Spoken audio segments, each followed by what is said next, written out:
It's been said that every quilt tells a story, and it's so true. But I also believe every quilter has a story to tell. I wanted to hear about the people behind these wonderful quilts and thought you'd enjoy hearing about their lives also. Welcome to A Quilter's Life.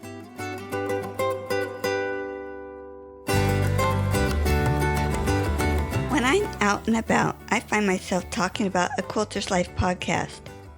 I don't really want to sound like some type of salesperson because, as you know, I'm not selling anything. So when Guthrie and I were at a podcasting conference and went to the gym in the hotel, a lady got on the treadmill beside me. I tried not to bring it up, but I just couldn't help myself. I'm so happy that Sherri Seitsinger chose that treadmill that day while she was there for a vacation. It was so great to meet another wonderful quilter. Sherri, I am so excited to talk with you today. I was so excited to meet you in Nashville and so excited to have you on the podcast today. I think I'm excited about the podcast. I've told all my friends about it, and it was really neat how we met in Nashville, side by side on the treadmill. So this is my first interview with someone, so this will be interesting. Oh, I am so looking forward to it. Yeah, we were on treadmills beside each other, and of course I can't help but talk about quilters and quilting. Mm-hmm. And when I asked you, you looked at me with such a shocked look on your face. Mm-hmm. Yes, I was like, how does she know that I do quilts? Well, let's get started with, tell me about where you were born and raised. I was born in Oklahoma, actually Nowata, Oklahoma. You know, a lot of the towns in Oklahoma are Indian names. I was born in Nowata. We moved some when I was small, but I've lived in the Tulsa area, which Nowata is only about 40 minutes from Tulsa. I've lived in the Tulsa area ever since I was 10 years old, and I'm 64 now, so I'm a true Okie.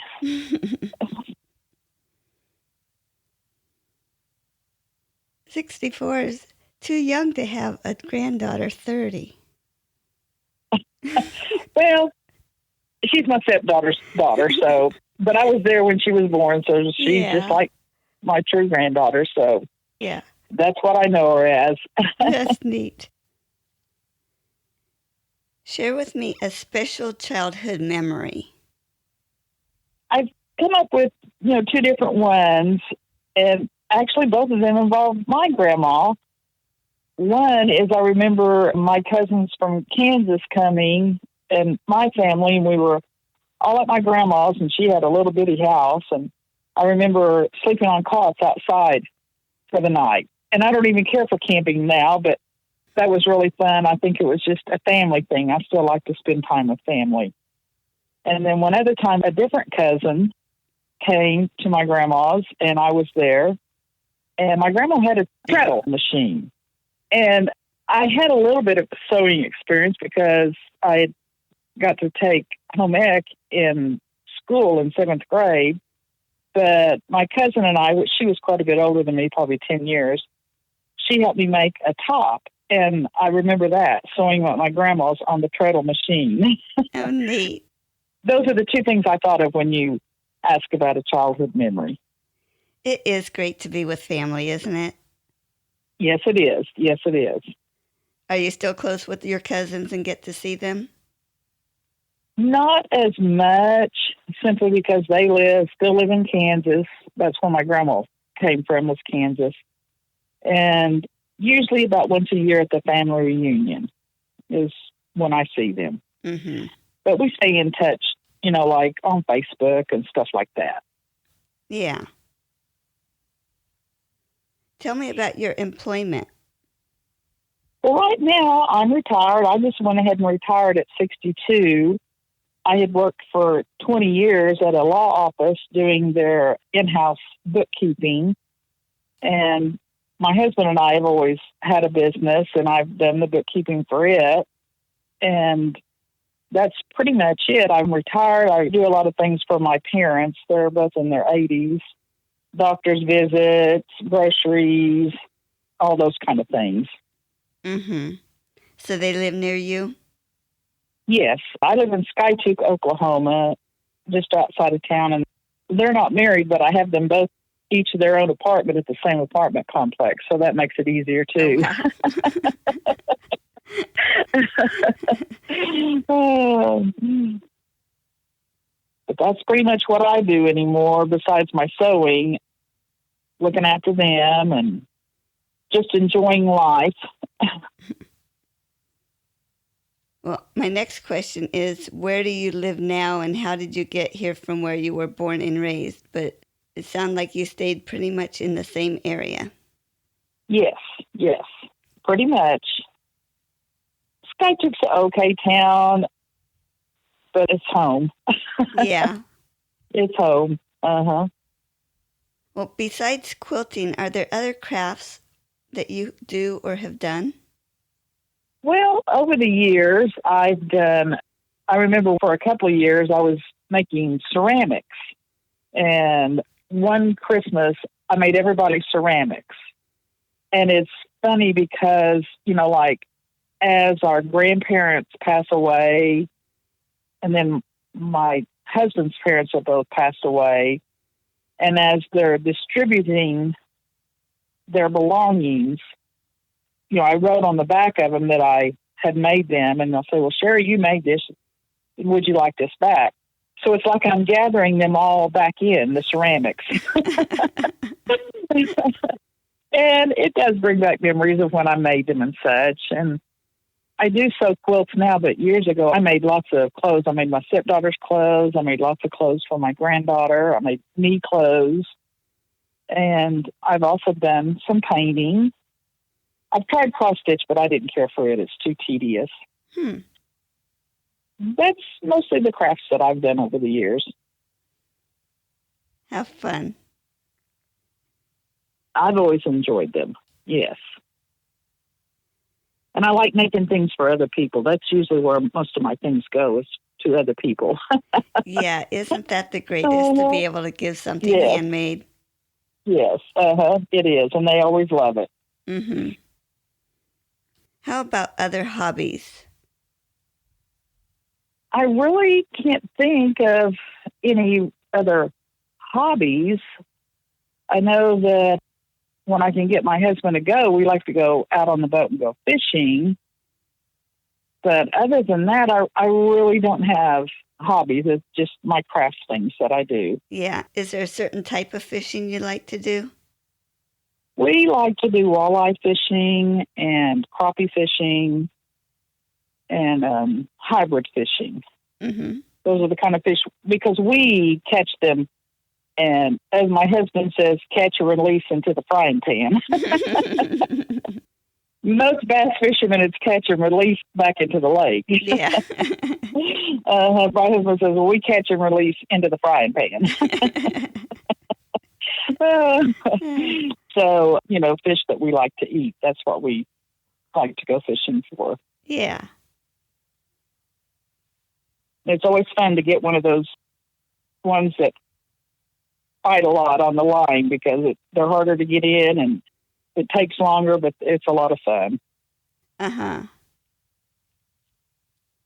I've had 2 other interviews where they enjoyed fishing, so that's interesting. Yeah. My question is, do your other hobbies somehow show up in your quilting? But I don't think fishing shows up in quilting. Well, not really, other than the quilt that I made for my grandson, and then one that I made for my husband had hunting and fishing fabric in it, the real tree. So basically that's about the only way, is if I'm making something for one of them or someone else that I know fishes or hunts. Yeah. So it does work in. Mm-hmm. Tell me about who introduced you to quilting. Well, as far as introducing me and me actually participating, I took probably 30 years ago a continuing education class that they were teaching quilting, and her name was Mrs. Spurgeon. So basically she did, but then I have quilts here that my dad's mom made by hand and quilted by hand. So I don't know if I would say my grandma did, but basically Mrs. Spurgeon at the continuing education class is the one that got me into making quilts. Uh-huh.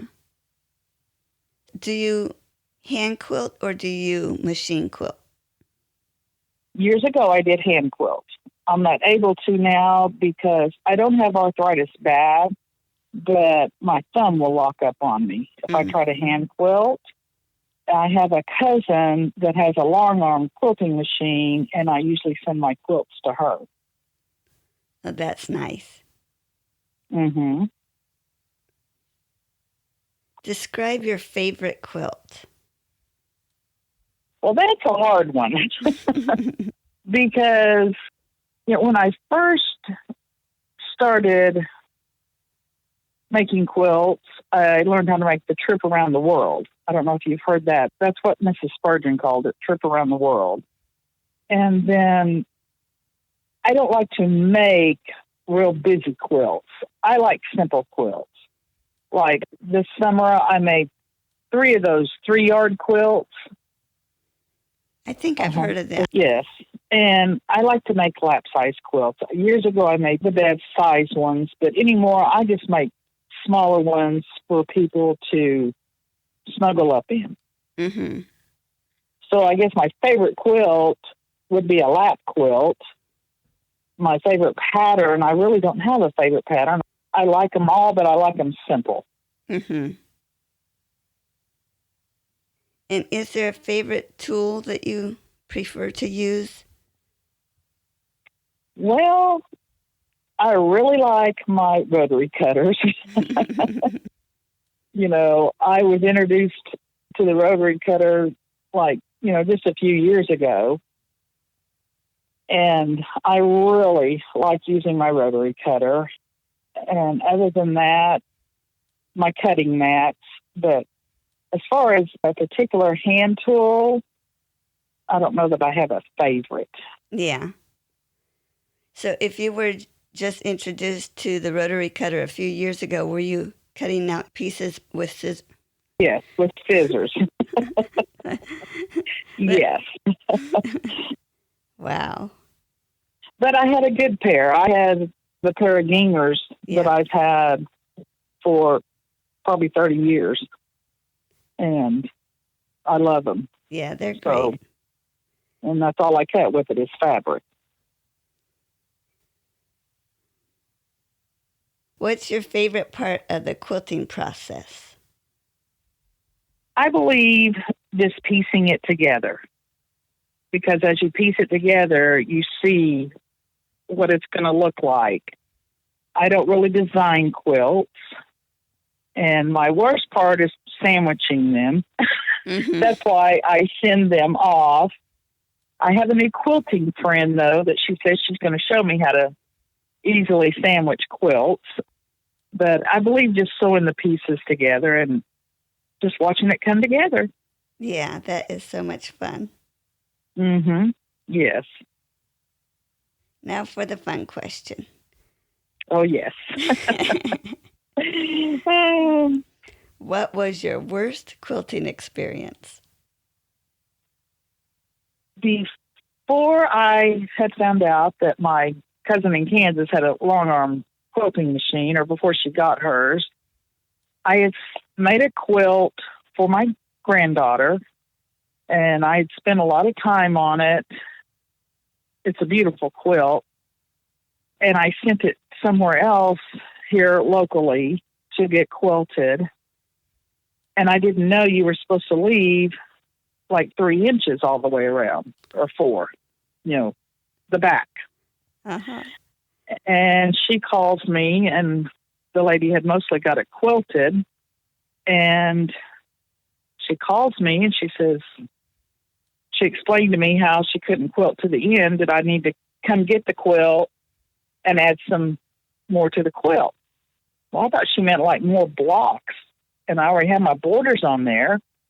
And I think all she meant was just add some fabric, like, I don't know what you call that, where she could quilt all the quilt. And I let her cut some of it off. Oh. Some of my quilt. Yeah. And I regretted that ever since I did it, because it kind of ruined the quilt as far as I'm concerned. Yeah. But she didn't explain to me really what she meant. Basically, that's my worst quilt experience, having to cut part of my quilt off that I had made. Yeah. And it wasn't really necessary. I have never sent one out to a long arm quilter, so I'm still trying to figure out some of that terminology. So I knew the back had to be wider, but you're saying that she part, she wanted more on the front of the quilt or the back of the quilt? She wanted more on the back of it. Okay. But because, I know that at the beginning of a quilt, it's called a leader. Like on a document, you have a header and a footer. Well, I guess it would be the footer part of it. She wanted more back on it so that she could stitch across it. I'm having a hard time explaining myself. Yeah, The bottom line is we had to cut part of my quilt off. It's really, really sad, isn't it? Yes, it may be very sad. And you worked so hard on it. Yes. Mm-hmm. And why do you think you make quilts rather than spending your time doing something else? I think I just enjoy, it's just me, no one else, and I just enjoy the solitude. I enjoy seeing something come together that I've made. And why I choose quilting is I just think that people really enjoy them, because most of mine, like I said, I give away. And it's like I'm giving a piece of me. Mm-hmm. I just love it. I love the fabric. I love going in a fabric store. And my heart just jumps when I go in a quilt store, fabric store. I just love the creation of it. And we talked about how you love to give them as gifts. So who do you usually make them for? Usually for family. But like if a friend, now it would be a friend's daughter or granddaughter having a baby. Mm-hmm. Women my age don't have babies, but someone I know having a baby, I like to make baby quilts too. Mostly so far it's family, but I have given them to people that were just friends. Like I said, everyone just goes crazy over them, and it really makes you feel good to know that they like them as well as you do. Yeah. Mm-hmm. And one I'm getting ready to donate to the Catholic Church here in town. The church has a bazaar in November, and I have a friend that attends there, so I'm going to donate one of my quilts for that, for them to sell or raffle or whatever. Oh, neat. Yeah. Charity's always a good place to Mm-hmm. have quilts, too. Yes. What are you working on right now? Well, that's another thing, that this summer I haven't really gotten to work on a specific quilt for myself, other than those 3-yard quilts, like at the beginning of the summer. But this summer, I have been going up to the Catholic Church on Tuesdays with my friend, and we've been doing crafts like painting ceramics or sewing little simple baby quilts, just flannel. I would call them receiver blankets, Mm-hmm. and little fleece hats. But right now, this summer, I've mostly just been helping at the Catholic Church with their bazaar. So I haven't got to work on a quilt for me. Mm-hmm. It keeps you busy, though. That's great. Yes, it does. Yes, it does. The most recent one I put together was just a panel one. I had asked my son, I said, would you like for me to make you a quilt? And his immediate response was no. And I'm sure he's thinking of the old grandma quilt, Yeah. So I haven't made him a quilt. Well, I was in a quilt store and they had a Batman panel. And whenever he was small, I made him Batman outfit, Robin outfit, and different kinds of. He'd want to wear those to Walmart, of course. So I couldn't resist. I bought the panel and I sewed some borders on it. And I'm going to attempt to quilt that one myself on my machine. I have a machine that has the long throat. So I'm going to attempt it and we'll see how that goes. Oh, wow. Even if he doesn't want to use it to cover up with, it's just a little bigger than a throw size. He can hang it on the wall for a wall hanging. My son is 43, by the way. And I'm making him a Batman quilt. You're going to have to let me know his reaction. Okay. Share a quilting tip that you like. Be patient. As far as when you're working on your things, and I have to work on my patience in all area of my life.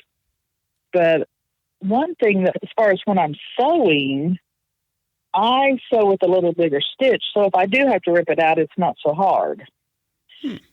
And I like to find, just because this is the way everyone, this is the way Grandma did it, just like the rotary cutter. Just because Grandma did it this way doesn't mean I have to do it that way. And whatever method that's easier today that people have developed, go with that. Mm-hmm. And watch lots of videos. You learn lots of things from other quilters. We sure do. Yes. Is there anything else that you would like to share with me about who you are, what you would want people to know about you, or anything else about quilts? Well, I don't consider myself that interesting of a person. I live kind of a boring life, but my advice would be to keep your family close, spend time with family, love your family, and just share life with them. I would like to say also share Jesus with them. And I pray for my family. And as far as quilting, I just love to create things and to give them to people and to see the smile on their face. Yeah. Yes. I think sometimes the best part of making the quilt is giving it away. Yes, yes. Mm-hmm. One other thing I've been working on this summer is I've never labeled my quilts. Oh. And I'm starting to learn how to do that. Just like I got some of my ceramics back, I've gotten some of my quilts back, and I'm going to label them because I do remember when I made them and who they were for. So maybe one piece of advice is be sure and label your quilts. Yeah. Mm-hmm. That's great. Now, Sherri, I'm so happy that we got to do this interview. I enjoyed it. I enjoyed getting to know you, too. Bye, Paula.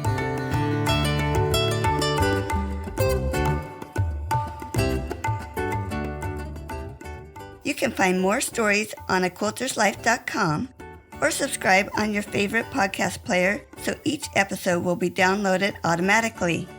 Also, I want to hear about you and your wonderful quilts.